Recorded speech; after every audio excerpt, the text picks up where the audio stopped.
Fight or Flight 101. That's what I want to talk about today. Hi, I'm Dr. Lisa Ann Homick from Homick Advanced Chiropractic, and this is Brain Snob, episode 107.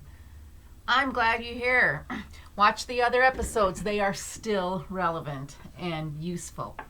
But today, fight or flight, that's what the terminology I use when we talk about your body going into action, important action, and it's your stress response. It's how your body handles the different things day in and day out that can be quite stressful. Is there another word for stressful? Yeah, there's a lot. There's a lot of words. Nasty, crappy, annoying. What is stress to you? A pain in the butt. A pain that brings you into the chiropractic office. So we want to learn how to handle stress, how to manage it. In fact, our modern lifestyle has really done us a disservice. There's a lot of cool modern things, but we have to make peace with them and we have to find a balance. But there's a lot of problems with modern life, and I don't want to go back to the old ways because I do like having a house and easy to bring heat into my house. I don't want to chop wood every day, and I am not good at growing food, so I am thankful other people do that for me and I can go to the store. But there's other things about modern life that we have to get a handle on because it is taking away our health. So let me talk about this, Fight or Flight 101, and this is a handout for my practice members who come into the office. If you're not local, feel free to send me an email at bfachirocoach@gmail.com. I'll say it slowly, bfachirocoach@gmail.com. So what is fight or flight? That's that sympathetic state in your nervous system. And your brain perceives a crisis or a concern, and it initiates protective responses.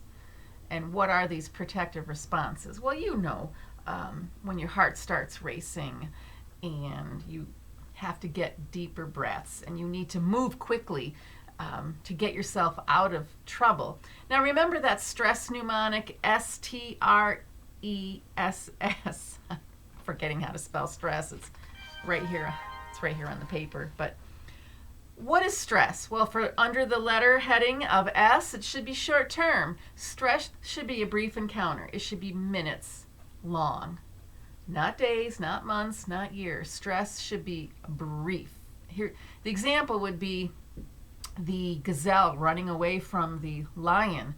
It runs and runs and runs until it finds safety, and then it resumes normal eating and drinking, eating the grass, plants, whatever, and the gazelle doesn't have to run fast anymore, so all those body responses slow down back to normal. That's how stress should be for us, even as human beings. Short-lived, not dragged out for a long time. Under the letter T stands for threat. It needs to be real, not drama. And a lot of our lives are drama, and we can change that. That's all I need to say about that. R stands for your reserves. We want to borrow from the reserves, not deplete them. If you're depleting them, then your stress is going on way too long. And the E in stress stands for energy. It should be an energy burst because it's short-lived, so it's a quick, easy access energy that the body has available, not energy exhaustion. You go back to your repleting those reserves. And the S, the second S in stress, stands for sleep. Simple. You always need sleep. And the third S in stress, short term. I gotta repeat it because it's that important. Your stress should be brief and short. And I can't overemphasize that, as well as sleep. Now, I don't know if you can read, that's the mnemonic, stress, STRESS. Okay. Now, what causes a fight or flight intervention? Well, injury. That's the easiest one. It can be a traumatic injury. It can be a toxic injury. It can be anything that you are exposed to that's not good for you. A poison, a chemical, a medicine. These are injurious, and your body has to go into a fight or flight response to protect you, to dilute the poison, to help get, if you have an injury, a traumatic injury like a fall, your body has to create that inflammatory response in order to help protect and heal. Dietary injury, that's part of our modern dilemma, our modern lifestyle, and a lot of our foods are processed. They do cause injury to the body, and the body has to respond with inflammation. If you have a nutritional deficiency, that puts you in a fight or flight response. Think of anemia. If you don't have the right nutrients so you can deliver oxygen to your body, you're going to be anemic. But your body's also going to increase the heart rate, try to get you out of, you feel out of breath because your body's trying to get more oxygen. If you have a threat to your safety, of course you go into that fight or flight state. A threat to safety would be a car accident, trying to avoid a car accident.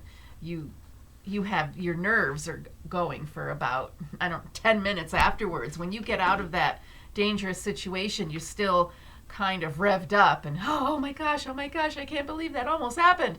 That is a fight or flight response. A disaster, a natural disaster, that your body goes into fight or flight, of course. Or a confrontation with another person, maybe a confrontation with an animal.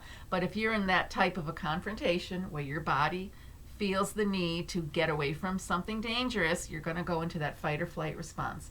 Loss of stability creates a fight or flight response. If you're going to have a loss within your family, or a job loss, or a relationship problem, if that stability is shaken, you're going to be in a fight or flight response, because your body perceives it as it needs to protect you and get you into a survival mode.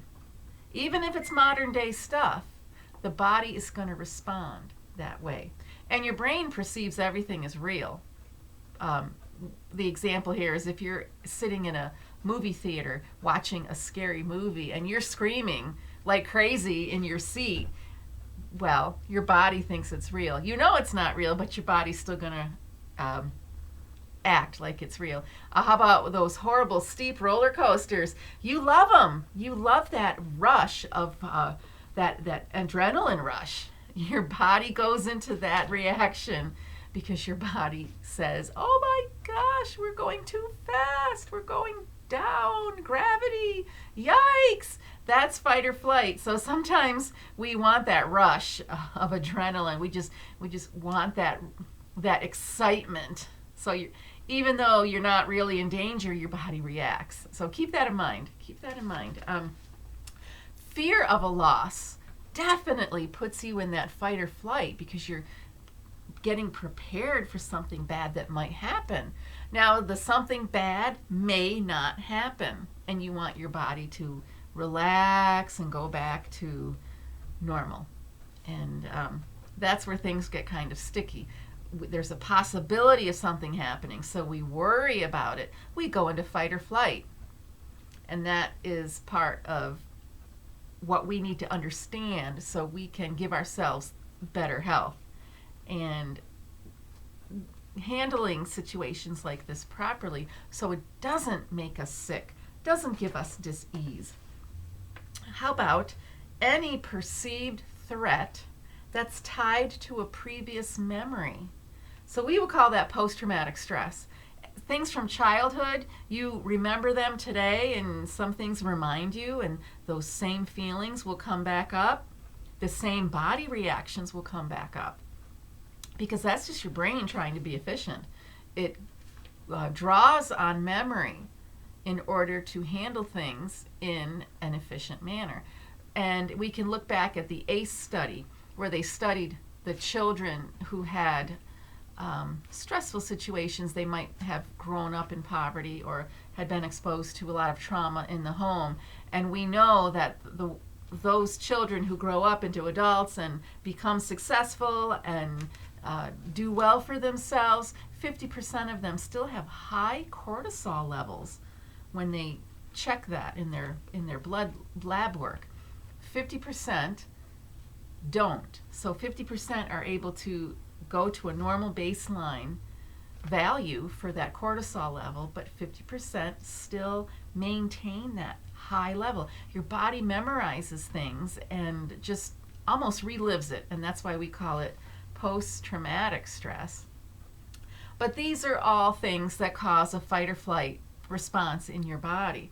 Now, what happens during that fight or flight intervention? Well, the stress hormones are released. You have cortisol, insulin, you have an inflammatory reaction, and that's going to be where you feel stiff and sore, in pain, swollen if it's an injury, and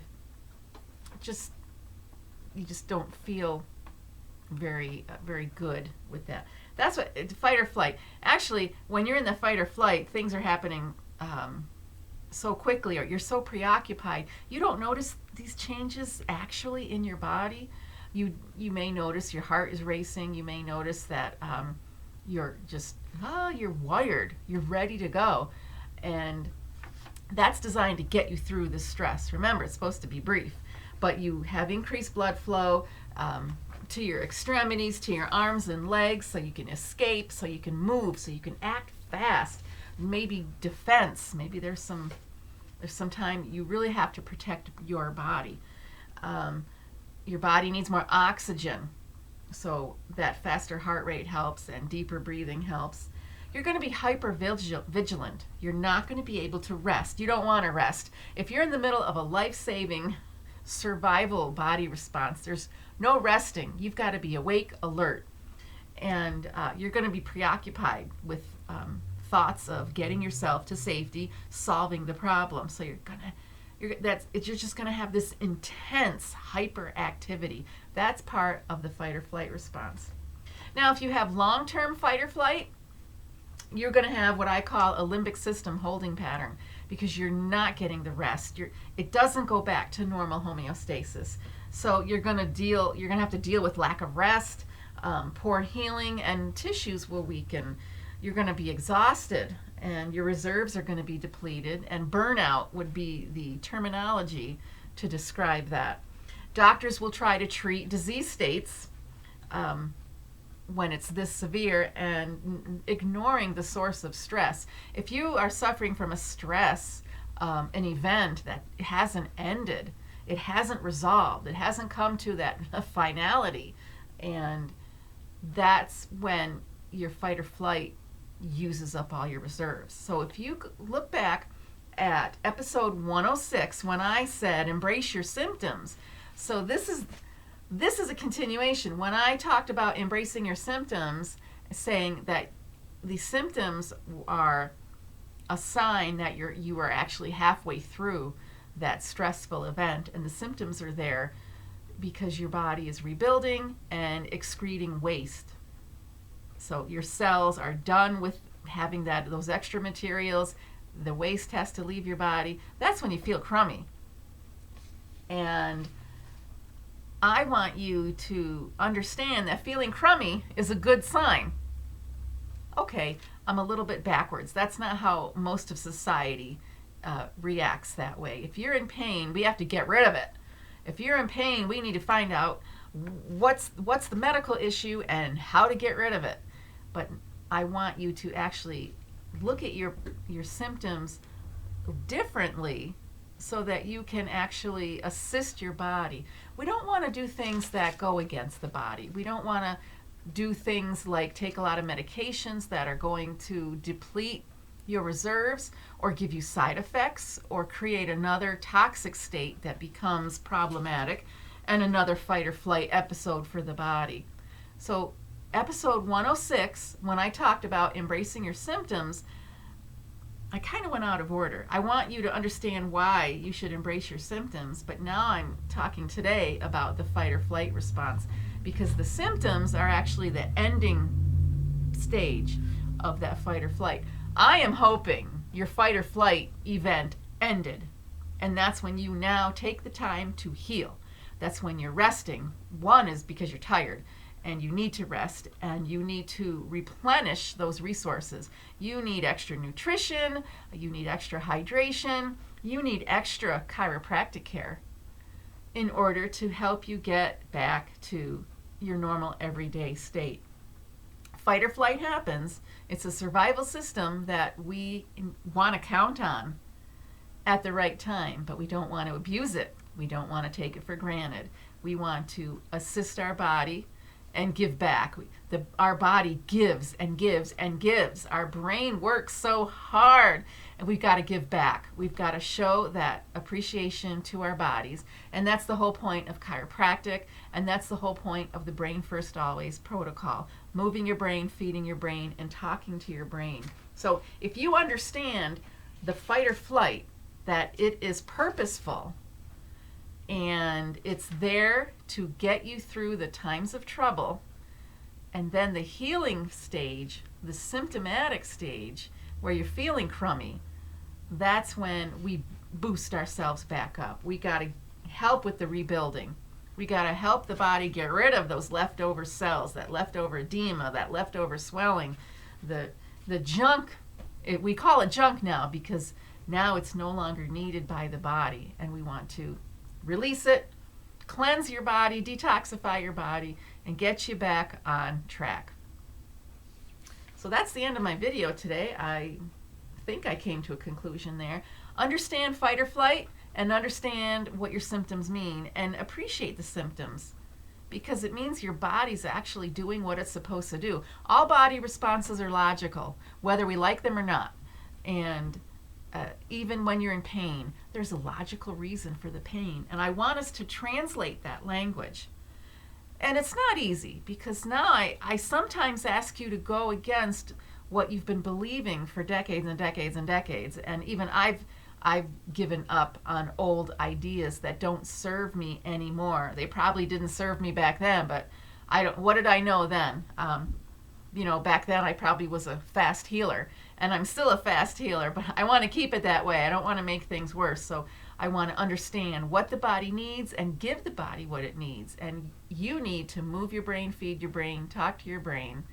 3 steps. There's some other additional steps at each level, but they're doable, and they are rewarding, and they are meaningful, and I want to share that information with you. Continue watching these videos so you can learn more. I do jump around and go from topic to topic. If you want a cohesive BFA protocol lesson, go to my Patreon channel, Countdown Live Up, and I have a video course of the complete BFA protocol. And I'm going to add to it, I have some follow-up topics, and they will be there.